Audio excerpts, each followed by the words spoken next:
Iran इस समय अपने इतिहास के एक बेहद नाजुक मोड़ पर खड़ा है। पिछले कुछ हफ्तों से ईरान के अंदर जो कुछ हो रहा है वह सिर्फ आम विरोध प्रदर्शन नहीं बल्कि एक बड़े तूफान की शुरुआत मानी जा रही है। सवाल यह है कि आखिर ईरान में ये विरोध क्यों शुरू हुए, किसने शुरू किए, कौन लीड कर रहा है, मकसद क्या है और ये कहां तक जा सकते हैं।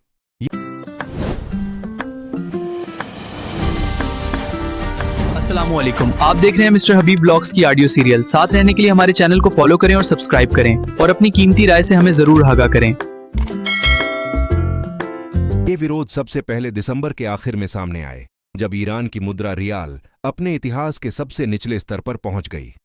एक आम ईरानी नागरिक के लिए 2 वक्त की रोटी खरीदना मुश्किल हो गया। आटा, चावल, तेल, बिजली, गैस सब कुछ लोगों की पहुंच से बाहर होता चला गया। तनख्वाहें वहीं की वहीं रहीं, लेकिन कीमतें कई गुना बढ़ गईं। यही वह पल था जब लोगों के सब्र का पैमाना भर गया। शुरुआत तेहरान के बड़े बाजारों से हुई, जहां व्यापारियों ने दुकानें बंद कर दीं। यह एक खतरनाक संकेत था, क्योंकि ईरान में जब बाजार बंद होते हैं तो उसका मतलब सिर्फ हड़ताल नहीं बल्कि सिस्टम के खिलाफ खुला संदेश होता है। फिर ये विरोध देखते ही देखते Mashhad, Isfahan, Siraj, Tabriz, Ahvaz और क़ुम तक फैल गए। कुछ ही दिनों में ईरान के दर्जनों शहर इसकी चपेट में आ गए। यह बात समझना बहुत जरूरी है कि इन विरोध प्रदर्शनों का कोई एक नेता नहीं है, न कोई राजनीतिक पार्टी सामने है, न कोई एक चेहरा।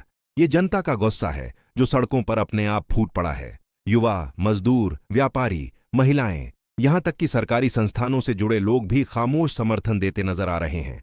यही वजह है कि सरकार के लिए इस आंदोलन को काबू में करना मुश्किल होता जा रहा है।